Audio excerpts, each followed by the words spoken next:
Las potencias del mundo son el mayor ejemplo de poder, la cual permite controlar desde una nación como hasta un continente entero. Pero al igual de cómo pueden obtenerlo todo, también pueden perderlo y desaparecer rápidamente.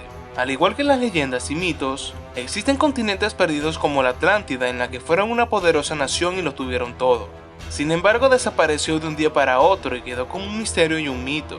En este video te hablaré sobre su historia, cómo era, cómo perdió su poder y cómo desapareció hasta no dejar rastro. La Atlántida es escrita en los libros de Timeo y Crites de Platón, y era más grande que Asia y Libia juntas, y se piensa que se ubicaba cerca del estrecho de Gibraltar. Eran gobernados por una alianza de 10 distintos reyes descendientes de Poseidón, con varias ciudades-estados. Su capital estaba rodeada por 3 áreas separadas de agua que a su vez separaban el área terrestre. Tenían muros defensivos alrededor de las áreas. Las paredes estaban hechas con diferentes tipos de metales. El exterior era de bronce, la pared del medio era de cobre y el interior era de un raro mineral llamado oricalco, la que solo se podía encontrar allí. La capital de la Atlántida tenía 9 kilómetros de longitud y estaba construida sobre unas montañas en la mitad del continente.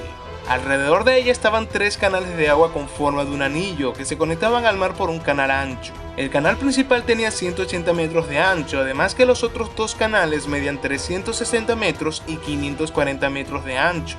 Dentro de la capital tenían edificaciones como el Templo de Poseidón y el Palacio Real. Las afueras en forma de anillo de la ciudad tenían las dependencias de los guardias, los guerreros y los ciudadanos. Además, el complejo estaba rodeado por 3 muros circulares centrados y tenían 2 puertos, el comercial y el naval. Después de un tiempo, la Atlántida pasó de ser un pequeño imperio a una potencia marítima que constantemente mejoraba. Tenían una gran armada y además poseían 1200 buques de guerra y una tripulación de 240.000 personas solo en la capital.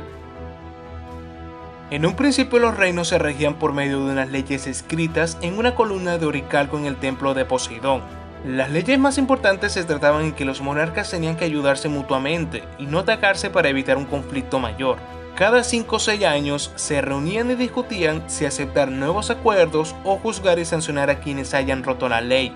La virtud de la justicia eran los símbolos del gobierno atlante, pero cuando los habitantes y los gobernantes dejaron de cumplir los principios, la sociedad entró en un horrible declive en la que las ansias de poder y expansión los dominaron completamente, e iniciaron diferentes conquistas en partes de África, Egipto y hasta tomaron Triene, lo que hoy llamamos Italia.